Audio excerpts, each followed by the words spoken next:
G'day viewers, how you going? Bruce from Bruce's Bit here at Eureka Clearing, actually the place called Potbelly Creek here at Eureka.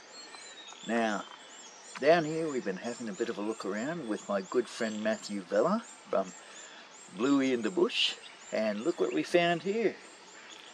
A nest, but what kind of bird is it from?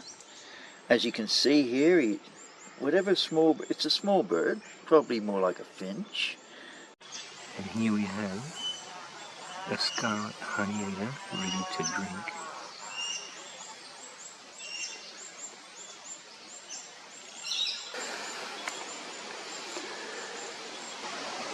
Beautiful colours on the face.